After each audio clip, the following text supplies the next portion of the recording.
여러분 평안하셨는지요? 주님 안에서 안전 건강하시고 범사에 감사와 행복이 넘치시기를 바랍니다. 특별히 새해입니다. 새해에 믿음 충만, 말씀 충만, 성령 충만, 은혜 충만, 사랑으로 충만한 한 해가 되기를 바랍니다. 지난 시간에 우리는 7번째 계명, 간음하지 못한다, 간음하지 말라, 로티나프에 대해서 함께 말씀을 나눴죠. 성경은 간음을 아주 큰 죄라고 말씀을 합니다. 엄히 금하고 있죠. 또한 성경은 하느님을 버리고 다른 신을 섬기거나 우상을 섬기는 것을 영적 간음이라고 하여 굉장히 엄하게 금하고 있습니다. 예수께서는 육체적인 간음은 물론이고 시선의 간음, 즉 마음의 간음, 심리적인 간음도 해서는 안 된다 하고 엄하게 말씀을 하셨습니다. 어떻게 하면 우리가 간음의 죄에서 벗어날 수 있을 것인가? 간음의 유혹은 이 치정의 감정에서 나옵니다. 남녀간의 애정에서 일어나는 어리석고 혼란스러운 그런 애정의 욕망에서 나오는 감정을 치정이라고 합니다. 이런 치정에서 간음의 유혹이 나오고요. 또 육체의 정욕을 채우려는 육체적인 그런 본능에서 이 간음의 유혹이 나오고, 또 자신의 배우자에 대한 불만, 불평, 갈등 등등에서 간음의 유혹이 시작이 되기도 합니다. 그래서 우리는 성경에서 말씀하기를 허탄한 데 마음을 두지 말고 하나님의 말씀, 진리의 길에 마음을 우리가 두면서 살 때에 그런 유혹에서 벗어날 수 있습니다. 또 부부가 서로에게 충실하고 또 서로 사랑을 유지하고 서로가 서로를 보완해주는 아주 호흡이 잘 맞는 짝이 되어지는 관계가 되어야 합니다. 그리고 배우자가 서로를 복으로 알아야 합니다. 남편은 아내를, 아내는 남편을 나의 복으로 알고 대해주어야 하고, 또 남편은 아내를, 아내는 남편을 복되게 해주어야 합니다. 복되게. 그리고 함께 기쁨과 즐거움과 보람과 행복을 함께 찾아가는 그러한 관계가 되어야 우리는 이런저런 간음의 유혹에서 벗어날 수 있다 하는 것입니다. 오늘은 8번째 계명입니다. 출애굽기 20장 15절의 말씀을 보시겠습니다. 도둑질하지 못한다. 네, 도둑질하지 못한다. 8번째 계명, 도둑질하지 못한다. 개역 번역에는 도둑질하지 마라 로 되어 있습니다. 로티그노 이게 이제 살인, 도둑질하지 마라라는 계명입니다. 천주교에서는 이 계명이 7번째 계명으로 되어 있습니다. 도둑질은 남의 것을 몰래 가져오는 것, 훔치는 것을 말하지요. 사람 사는 세상에서 아마 가장 흔한 범죄 중에 하나가 이 도둑질일 것입니다. 폭행과 살인, 도둑질, 간음, 이것이 아마 사람 사는 세상의 3대 죄가 아닌가 이런 생각을 합니다. 도둑 관련 속담 우리가 알고 있는 게 많이 있죠. 바늘도둑이 소도둑 된다. 사흘 굶어 도둑질 안 하는 사람 없다. 도둑의 씨가 따로 없다. 도둑이 도둑이라 한다. 이렇게 이런 여러 가지 속담이 있죠. 십계명은 물론 고대 근동의 법에도 이 도둑질은 엄하게 금하고 있죠. 주전 1800년 전에 하무라비 법전을 보면은 재미있는 구절을 볼 수 있는데, 왕실에 있는 소유, 왕실의 재물을 도둑질하다가 걸리면 35배로 갚아라 이렇게 되어 있고요. 일반인들끼리에서 도둑질하다가 잡히게 되면은 10배로 갚으라 이렇게 되어 있고요. 로마법에는 남의 것을 도둑질하면 4배로 갚으라고 되어 있죠.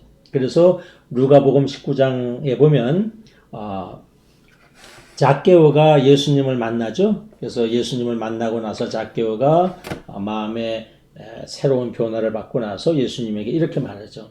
예수님, 제 재산의 반을 제가 가난한 사람들에게 나눠주겠습니다. 그리고 제가 남을 속여 먹은 것이 있다면, 즉 남의 것을 도둑질한 것이 있다면 4배로 제가 갚겠습니다. 이런 말이 나오죠. 로마 법에는 4배로 갚는 것이죠. 도둑질한 거에 대해서. 우리 민족의 뿌리인 고조선의 8조 금법을 보면 제3조에 도둑질하면 굉장히 엄합니다. 우리 고대의 우리 민족은 도둑질이 굉장히 엄했습니다. 도둑질하다가 잡히면 남자는 그 집에 노로 삼고 남자 종을 노라고 합니다.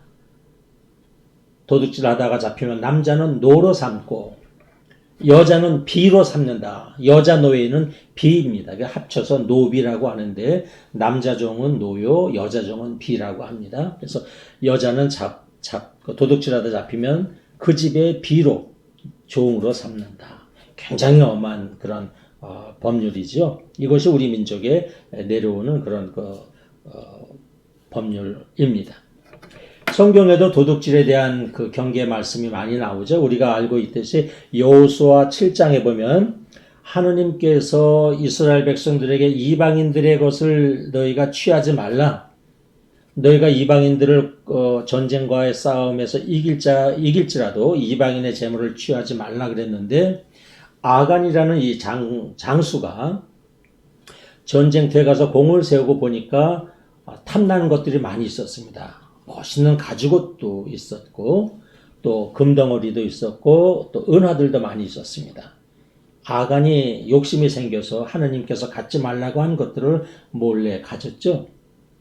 그랬더니 그 다음에 아이성과의 전투가 있었는데 이스라엘이 아주 완전 대패를 합니다. 이스라엘 백성들이 하나님께 회개하면서 우리가 왜 이렇게 무력하게 졌습니까 하고 회개하고 울부짖을 때에 하나님께서 그 예언자를 통해서 음성을 내려주시죠. 너희 가운데 나의 말을 어기고 도둑질한 사람이 있다. 그래서 찾아내서 뽑아내니까 아간이 그랬습니다. 아간의 도둑질 때문에 이스라엘 백성들이 이렇게 큰 화를 당한 것이죠. 그래서 이스라엘 백성들이 이 아간과 그의 가족들을 다 돌로 쳐서 죽이게 됩니다. 돌 무더기가 그냥 그 골짜기에 가득 쌓이죠. 그래서 이 골짜기를 후대 사람들이 무슨 골짜기라고 합니까? 이게 아골 골짜기입니다. 아골 골짜기의 그 시작이 바로 이 아간을 돌무더기로 만든 아간과 그의 집안 사람들을 돌무더기로 만들었던 그 골짜기 이름이 아골 골짜기다 하는 것이죠. 도둑질은 참 막기 어렵죠. 오늘날 경찰이 얼마나 많습니까? 또 오늘날 여기저기 CCTV도 많이 있죠. 이런저런 절도를 하면은 어떻게 처벌을 받아야 한다는 그 도둑에 대한 그 법률 조항도 굉장히 많습니다. 도둑을 잡는 첨단 기법들도 굉장히 발전되어 있지요. 그래도 어떻게 도둑질이 옛날보다 적어졌습니까? 그래도 도둑질은 끊이질 않습니다. 먹고 살기 힘들어서 하는 장발장 같은 생계형 도둑도 있고 또 권력자들은 권력을 도둑질하기도 하고요. 기업가들은 기업의 이윤을 도둑질하기도 하고요. 공직자들은 세금을 도둑질하기도 합니다. 문제는 우리 사회에서 자신의 도둑행위에 대해서 수치심을 느끼지 않는 사회가 되어가고 있습니다. 눈먼 돈이니 내가 가져도 괜찮다는 그런 생각들이 있습니다. 오히려 나는 적게 가졌다고 뻔뻔하게 자기의 그 범죄를 정당화하는 사람도 있습니다. 우리 사회에서 도둑질에 대해서 수치심이 적어지고 뻔뻔함이 많아지고 이런 것들은 참으로 우리가 안타까운 일이고 우리 사회에 다시 염치 또는 부끄러움, 수치심이 회복되어야 하는 그런 사회가 되어야 할 것입니다. CNN 보도를 봤더니 이런 인터뷰가 기억이 납니다. 어느 상점 주인이 그 기자와 인터뷰를 하면서 이렇게 얘기합니다. 우리 가게에 물건을 사람들이 훔쳐가는데 이 넓은 매장에서 외부 사람들이 훔쳐가는 물건보다 직원들이 훔쳐가는 물건이 더 많습니다. 이런 인터뷰를 제가 본 기억이 납니다. 그러나 이것이 꼭 드문 경우는 아닙니다. 직원들이 회사의 기밀을 훔쳐서 팔아먹는 것도 볼 수 있죠. 회사의 물건이나 돈을 빼돌리는 그런 모습들을 우리가 볼 수 있지 않습니까? 이렇게 이 도둑질은 우리 주변에 많습니다. 일반인들, 기업, 회사, 공무원, 권력자들 사이에서도 이런 도둑질의 모양이 많다 하는 것 우리가 알 수 있죠. 혹시 어려서 지금까지 살아오시면서 내 것이 아닌 것, 남의 것에 손댄 적이 하나도 없는 분이 있으신가요? 또는 어려서 자라오면서 철 몰라서 연필이나 뭐 이런 거 좀 손댄 적이 있습니다 하는 분 혹시 있으신지요? 제가 고해성사의 경험을 이야기하겠습니다. 물론 고해성사의 내용을 사제가 얘기해서는 안 됩니다. 그러나 이 내용은 굉장히 일반적인 내용이고 또 이 고해성사의 내용을 얘기하는 것은 사제가 죽을 때까지 비밀로 해야 할 일이지만 일반적인 내용이고 또 아주 오래전 내용이고 또 제가 여러 많은 교회를 사역했기 때문에 그분이 누구인지도 모르고 벌써 한 20, 30년 전에 고해성사 할 때 그분이 60이 넘으셨으니 지금은 그분이 살아계신지 돌아가셨는지도 잘 모르는 그러한 그 내용의 고해성사입니다. 그래서 여러분이 그분이 누군지 전혀 추측을 할 수가 없으실 것입니다. 고해성사를 하다가 할 때 고해성사 시간에 어떤 분이 망설이다가 제게 이렇게 고해성사를 했습니다. 시모님 어려서 제가 학교 다닐 때 학교 문방구에서 지우개를 갖고 싶어서 또 빵을 좀 먹고 싶었는데 그때 돈이 없었습니다. 우리 집은 가난했고 그런 것을 살 만한 돈이 없었고 그래서 제가 문방구 주인 몰래 지우개를 가져온 적 있었고 또 문방구 주인 몰래 제가 빵을 집어다 먹은 적이 있었습니다. 근데 제가 이제 나이가 60이 돼서 도둑질 하지 말라라는 이 계명을 읽고 양심을 성찰할 때마다 어릴 적 기억이 생각나면서 굉장히 못 견디겠습니다. 어떻게 하면 좋겠습니까? 하고 고해성사를 하셨습니다. 그래서 제가 그때에 보석으로 주님의 기도와 십계명을 3번씩 쓰셔서 제단 앞에다 갖다 놓으십시오. 그렇게 말씀드리고 또 두 번째 보석은 지금은 가셔서 갚으려고 해도 그 문방구도 없어졌을 뿐더러 문방구 주인도 살아계시지 않을 겁니다. 그렇죠? 물어보니까 그분이 당연히 문방구도 지금은 없고 그 문방구의 주인 어른도 지금은 살아계시지 않다고 얘기하죠. 그러면 제가 그 마음에서 우러나오는 만큼의 그 돈을 고아원이나 양로원에 갖다가 이렇게 기부를 하고 하십시오 하고 이렇게 보석을 2가지를 드렸어요. 그리고 얼마 후에 제가 이제 또 그분을 마주쳤는데 그분이 저에게 이렇게 얘기합니다. 시모님, 제가 시모님의 말 주신 보석대로 십계명과 주기도문을 기도하면서 써서 제단에 올려놓고 또 제가 그 우러나오는 만큼의 얼마의 돈을 고아원에 보냈습니다.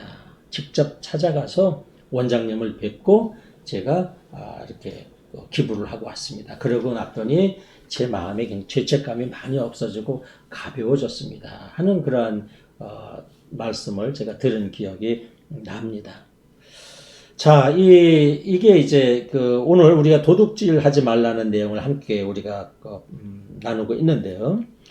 에집트에서 노예로 살았던 이스라엘 자손들은 사실 소유 개념이 별로 없었어요. 왜냐하면 에집트에서 노예로 살았기 때문에 뭐 가진 것들이 별로 없었습니다.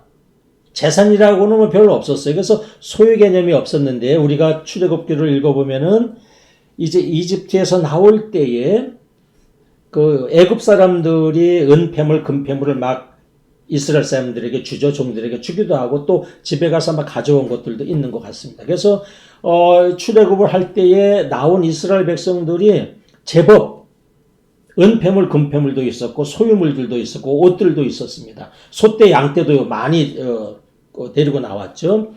자, 수십만 명이 서로 얼굴도 모르던 사람들이 갑자기 하나가 돼서 살다 보니 매일같이 막 남의 것을 가져가고 뭐 이런 일들이 막 일어나죠.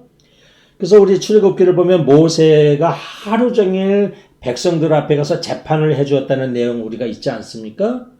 무슨 재판을 해주었을까요, 여러분? 자, 한번 보겠습니다. 출애굽기 18장 15절에서 16절 보겠습니다. 그러자 모세는 백성은 하느님께서 판가름해 주셔야 할 일이 생기면 저에게로 옵니다. 무슨 일이든지 생기면 저에게로 옵니다. 이웃끼리의 문제를 제가 재판해주고 하느님께서 지키라고 주신 규칙도 알려주어야 합니다. 하고 설명하였다. 네, 이웃끼리에 일어나는 일들 주로 어떤 거겠어요? 뭐 도둑질에 관계된 일이 제일 많았을 것입니다. 내 것을 가져갔지, 안 가져갔다, 가져갔지, 안 가져갔다, 뭐 이런 것 가지고 막 다툼이 일어나서 모세에게 가지고 오는 것이죠. 소유가 별로 없었던 이스라엘 백성들, 소유 개념이 없었던 이스라엘 백성들 출애굽을 하면서 소유 개념이 생기기 시작을 하고 소유 문제로 막 그 공동체 안에 갈등이 막 생기니까 이 십계명에서 하나님께서 특별히 소유에 대한 것을 분명히 해주십니다. 도둑질하지 마라 이런 말씀을 하시죠. 도둑질하지 마라는 이 십계명의 단어는 이 가나부입니다. 도둑질이 히브리어로 가나부인데 가나부. 도둑질하지 마라는 이 계명을 일반적으로 우리가 다 알고 있는 그냥 도둑질하지 말라는 일반적인 명령으로 우리가 받아들이죠. 대부분. 그런데 또 학자들 가운데는 그러지 않은 사람도 있습니다. 알브레히트 알트라는 학자는 도둑질하지 마라는 계명을 좀 독특하게 해석을 합니다. 그의 주장은 이렇습니다. 자, 8계명으로 도둑질하지 말라는 이 계명이 나오는데 10계명에도 보면 10번째 계명에도 보면 내 이웃의 것을 탐내지 마라. 자, 그러면 8번째 도둑질하지 마라는 계명이나 남의 것을 손대거나 탐내지 마라는 계명하고 똑같은 계명인데 내용상으로 보면 10계명 가운데 8번째 계명도 도둑질하지 말라는 계명이고 10번째 계명도 도둑질하지 말라는 계명인데 똑같은 내용의 계명이 둘이 들어가 있다는 것은 좀 자연스럽지 않다. 그래서 알브레히트 알트라는 사람은 이 8번째 계명은 아마 무엇을 도둑질하지 말라는 그 어떤 목적어가 빠진 채 우리에게 전해져 내려오고 있는 것 같다. 그래서 이 알브레히트 알트는 열심히 그 목적어를 찾았습니다. 그 자기가 찾아내서 발표한 거는 아마도 그는 이렇게 얘기합니다. 이것은 이스라엘 남자라고 그는 해석을 합니다. 그래서 아마 성서 원래 원문에는 이스라엘의 장정을 남자를 도둑질하지 마라.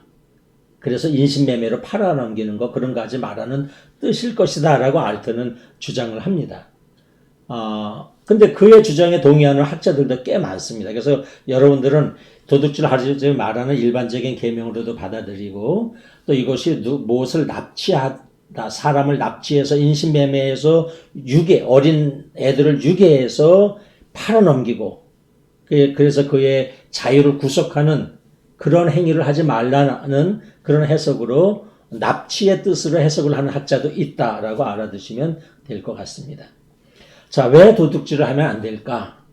우리가 또 이것도 자명하게 다 알고 있죠. 경제적으로 누구의 물질에 손해를 주는 것이죠. 그 다음에 또 그의 인생의 삶의 일부분을 훔쳐가는 것입니다. 삶의 일부분. 가끔 보면은 한 해 농사를 열심히 줘서 고추를 많이 수확해서 그 마당에다가 쌓아뒀더니 어느 날 밤에 고추를 가져갑니다. 벼를 많이 농사해서 수확을 해서 벼가물을 많이 쌓아놨더니 인삼을 많이 캐서 6년 동안 열심히 농사져서 인삼을 많이 캐서 마당에 모아놨더니 어느 날 밤에 그것을 싹 누군가가 훔쳐갔어요. 인삼만 훔쳐간 것이 아니라 6년 동안 그 사람의 삶의 일부분을 잘라간 것입니다. 한 해 동안 열심히 농사한 그 농부의 고추밭에 담겼던 그 농부의 삶, 그 삶의 일부분을 잘라간 것입니다. 아주 이것은 굉장히 그 잔인한 일이고 있어서는 안 될 일입니다. 누구의 무엇을 도둑질했다는 것은 그 사람의 삶의 일부분을 도둑질해가는 것, 잘라가는 것, 떼어가는 것이다 하는 것이고 또 영적으로는 하느님의 것에 손을 대는 것입니다. 건강하게 건전하게 재산을 모은 사람은 하느님의 축복이지 않습니까? 근데 그 사람의 것을 훔쳐간다는 것은 하느님의 축복을 손대는 것입니다. 즉 하느님께서 아모에게 내려준 그 축복을 내가 훔쳐가는 것이죠. 그렇기 때문에 도둑질은 남의 것을 손대서 가져가는 것은 하느님의 것을 도둑질해 가는 것입니다. 그러니까 하느님의 것에 손을 대는 것이기도 합니다. 있어서는 안 됩니다. 그 다음에 도둑질은 또한 올바른 삶이 아닙니다. 우리는 노력 없는 삶을 아주 조심해야 합니다. 그런 유혹이 있지만 절대로 노력 없이 살려는 삶은 이것은 죄악입니다. 있어서는 안 됩니다. 뿌림 없이 거두려는 삶, 뿌리지 않고 거두기만 하려는 삶, 아니요, 있어서는 안 됩니다. 말 그대로 도둑놈 심보입니다. 이것은 있어서는 안 됩니다.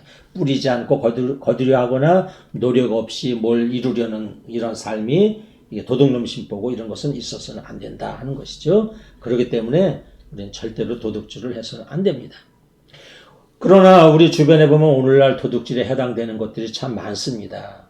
남의 돈, 남의 재산, 남의 물건, 남의 명예, 다른 사람의 아이디어, 다른 사람의 작품, 다른 사람의 지적재산권, 논문이나 작품을 표절하는 것, 이거 다 도둑질에 해당합니다. 또 공적 자금을 이용하는 것, 이것도 정말 큰 도둑입니다.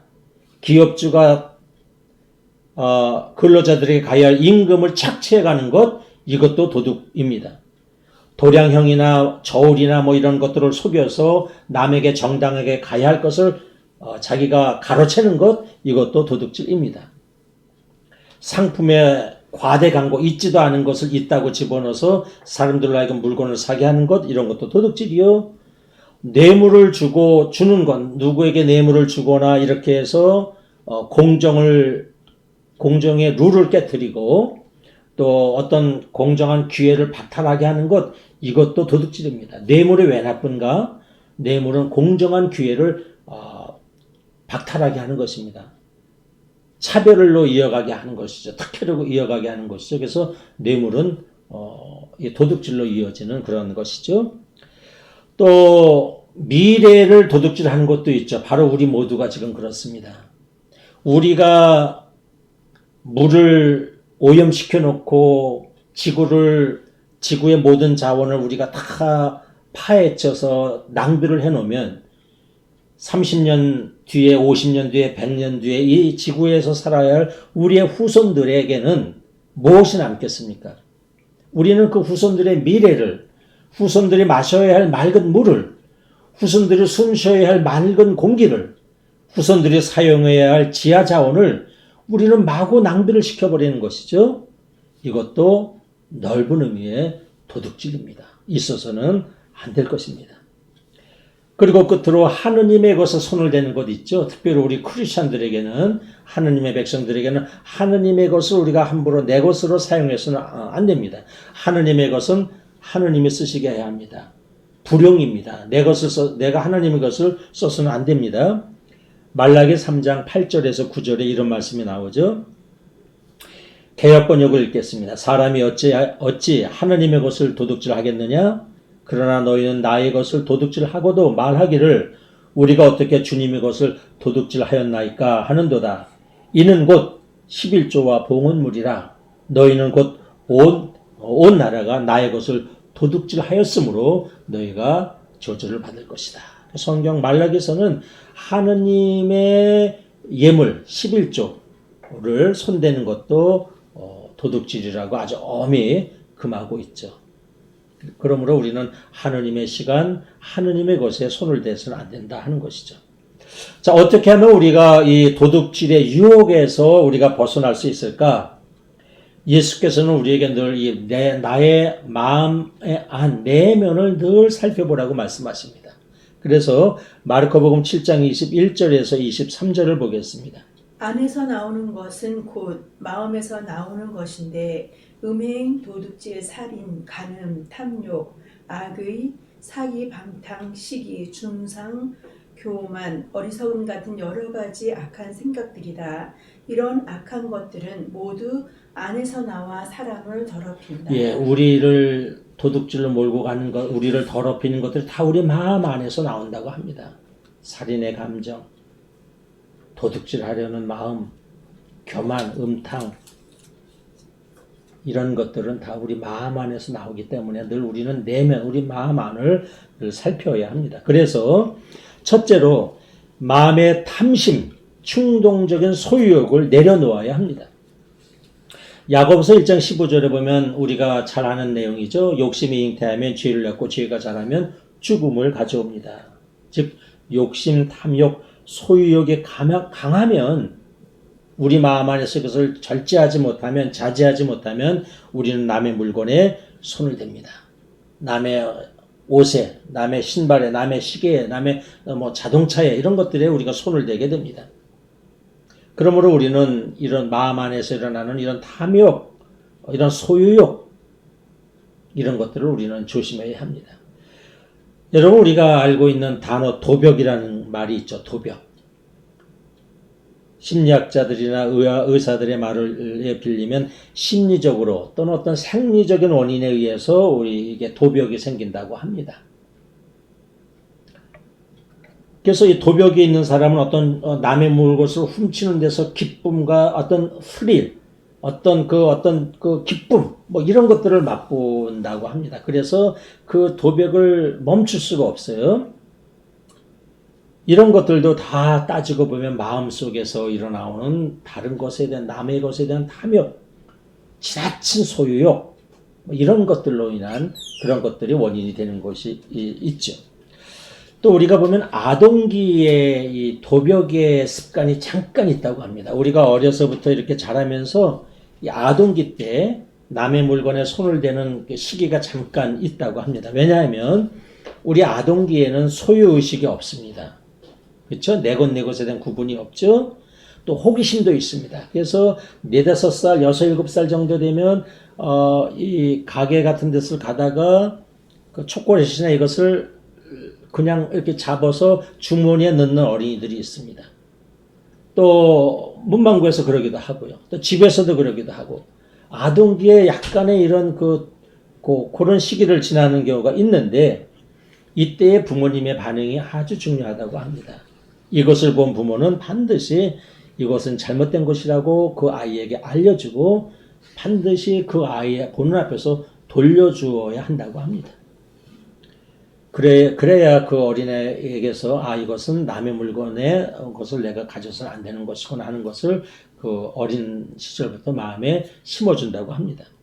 또는 어떤 아동기에는 어떤 정서적인 불안이 있거나 욕구, 불만이 많이 있거나 또는 부모님으로부터 관심을 받고자 할 때에 이렇게 남의 다른 것에 손을 대는 경우가 있다고 합니다. 그래서 우리 아동기에 특별히 그 마음에 이 도벽에 대한 어떤 큰 기억이 남지 않도록 그런 경험을 하지 바로 그것을 스무스하게 원만히 지나가도록 부모님의 배려가 필요하다고 합니다. 마음의 탐욕, 충동적인 소유욕을 내려놓아야 합니다. 두 번째로는 올바른 소유관이 있어야 합니다. 다시 말해서 내 손으로 일해서 떳떳하게 정직하게 보람있게 사는 것을 우리는 기쁨으로 여겨야 합니다. 그래서 데살로니가 후서 3장 10절에는 사도 바울로께서 이렇게 말씀하시죠. 일하기 싫어하는 사람은 먹지도 마라. 바울로 사도는 근면 성실의 노동을 강조합니다. 에페소서 4장 28절에도 이렇게 말씀합니다. 도둑질하던 사람은 이제부터 그런 짓을 그만두고 제 손으로 일하여 떳떳하게 살며 가난한 사람들 도와줄 수 있도록 노력하십시오. 예, 아마 바울로 사도님의 말씀을 보면 초대교회 공동체에도 아마 도둑질을 하다가 크리스천이 된 사람들이 꽤 있었던 것 같습니다. 그 사람들에게 하는 말입니다. 여러분, 이제 도둑질 하지 말고 내 손으로 일해서 떳떳하게 살도록 하십시오. 그리고 더 나아가서 도둑질 하는 것이 아니라 가난한 사람들을 돕는 기쁨을 누리며 사십시오. 그렇게 얘기합니다.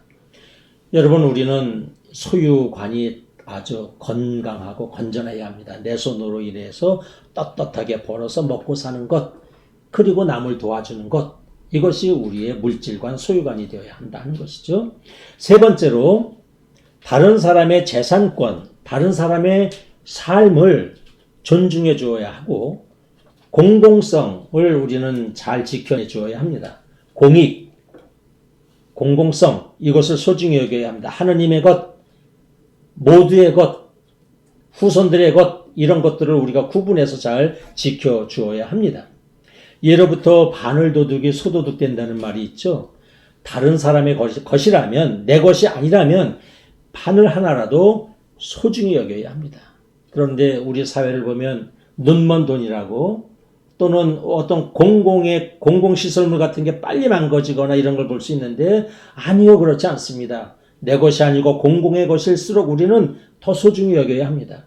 내 것이 아니라면 바늘 하나라도, 단 돈 1,000원의 세금일지라도 우리는 소중히 여겨서 아주 아껴 쓰고 바르게 쓰는 그런 우리 사회가 되어야 합니다. 신명기 19장 14절에 이렇게 말씀하고 있어요. 너희는 너희 하느님 야훼께서 너희에게 주시어 차지하게 한 땅에서 너희에게 배당된 구역과 이웃 구역 사이에 옛 어른들이 그어놓은 경계선을 옮기지 못한다. 네, 신명기에 보면 집과 집, 마을과 마을 사이에 경계선이 있습니다. 즉 이게 여기까지는 아무개네 땅이라는 경계선이 있죠. 그 경계선을 옮기지 말라라고 말씀하고 있죠. 즉 다른 사람의 재산, 다른 사람의 삶의 어떤 권리, 권한 이런 것들을 존중해 주라는 것입니다. 우리 크리스찬일수록 우리가 이웃이나 다른 사람의 것에 대한 그 소유권, 권한을 우리는 존중해 줘야 합니다. 네 번째로 자족하고 감사하는 삶을 살아야 합니다. 아주 중요합니다. 자족하고 감사하는 삶. 전도서 5장 9절에 보면 돈을 사랑하는 사람 치고 돈으로 만족하는 사람이 없다. 욕심 부린다고 더 생기는 것도 아니니 이 또한 헛된 일이다. 이렇게 말씀하고 있고요. 히브리서 13장 5절에 보면 돈을 위해서 살지 말고 지금 가지고 있는 것으로 만족하십시오. 이렇게 되어 있습니다. 여러분, 우리는 이 만족하는 삶을 살아야 합니다. 우리의 삶 속에 늘 나의 소유, 나의 가진 바에 대해서 늘 자족하고 만족한다면 절대로 다른 사람의 것에 마음이 가거나 손이 가는 일은 절대로 없을 것입니다. 자족과 만족, 이것이 우리의 삶이 되어야 합니다. 끝으로 베푸는 마음으로 살아야 합니다. 베푸는 마음. 재산은 노동에 대해서 주시는 하느님의 일용할 양식이고 또 공덕과 공익의 수단으로 주신 축복입니다. 우리에게 하느님이 재산을 주신다고 하는 것은 우리에게 일용할 양식을 주시는 것이며 동시에 공덕, 많은 사람들을 위해서 덕을 세우고 공익, 그들을 위해서 유익하게 해주라고 주시는 우리에게 그 축복 주시는 것은 그런 그 세상을 위해서 나눔과 베품을 하라고 주시는 하느님의 축복이라고 우리는 생각을 해야 합니다. 그래서 디도서 6장 18절에는 이렇게 말씀하죠. 또 착한 일을 하면서 선행을 풍부히 쌓고 있는 것을 남에게 아낌없이 베풀고 나누어 주십시오. 이렇게 말씀하고 있습니다. 아낌없이 베풀라고 되어 있습니다. 아낌없이. 빌 게이츠가 주장하는 것도 빌 게이츠도 가는 곳마다 이 말을 많이 합니다. 아낌없이 베푸는 삶을 사십시오. 그래서 빌 게이츠는 대한민국에도 여러 군데에다가 이 기부를 많이 했는데 여기저기에 많은 기부를 하고 있는데 빌 게이츠의 삶의 원칙 중에 하나가 아낌없이 기부하는 것입니다. 그래서 아낌없이 남에게 우리가 베풀며 살자. 얼마 전에 저희 교우님 가운데 별세한 분이 계셨어요. 별세한 분을 이렇게 다시 그분의 삶을 돌아보면서 또 이 별세 추모사를 이렇게 준비하면서 이렇게 제가 생각을 해봤습니다. 인생이 뭘까? 그 인생은 모은 것으로 기억되지 않습니다. 아무개가 살아서 얼마나 큰 집을, 얼마나 많은 돈을, 얼마나 많이 출세했는데 이것으로 인생이 기억되지 않습니다. 인생은 그가 살아오면서 베푼 것으로 친절을 베풀고 사랑을 베풀고 봉사를 베풀고 나눈 것으로 기억이 됩니다. 그래서 그분에 대해서 우리 교우님들이 많은 분들이 다 아름다운 기억, 선한 마음을 다 가지고 있어요. 왜? 그분이 베푸는 모습이 있었기 때문에 그렇습니다. 여러분 기억하십시오. 인생은 소유로 기억되지 않습니다. 아무도 여러분의 소유 때문에 여러분을 기억해 주지 않습니다. 여러분이 나누고 베푼 것으로 여러분을 기억한다 하는 것입니다. 그러므로 우리는 늘 베푸는 마음이 있어야 합니다. 자, 이제 말씀을 마칩니다. 하느님 자녀의 삶은, 행복한 인생은 소유의 넉넉한 많음에 있지 않습니다. 소유 그 자체가 우리에게 참 행복을 가져다 주지도 않고 우리를 지켜주지도 못합니다. 그러므로 우리는 올바른 물질관, 소유관을 가지고 살아야 합니다. 물질에 대해서 예수께서도 우리에게 가르쳐 주시고 일용할 양식을 위해서 기도하라고 하셨습니다. 재물은 일용할 양식이면 됩니다. 그 이상은 사랑과 나눔의 도구요, 공덕과 공익을 위해서 사용해야 합니다. 돈은, 물질은 우리의 주인이 될 수 없습니다. 우리가 많이 알고 있는 내용이죠. 제가 한번 읽겠습니다. 돈으로 침대는 살 수 있으나 편안한 잠은 살 수 없고, 돈으로 책은 살 수 있으나 지혜는 살 수 없고, 돈으로 음식은 살 수 있으나 식욕은 살 수 없고, 돈으로 일시적인 재미는 살 수 있으나 행복은 살 수 없습니다. 돈으로 웅장한 교회는 지을 수 있으나 하느님 나라의 영원한 삶은 살 수 없습니다.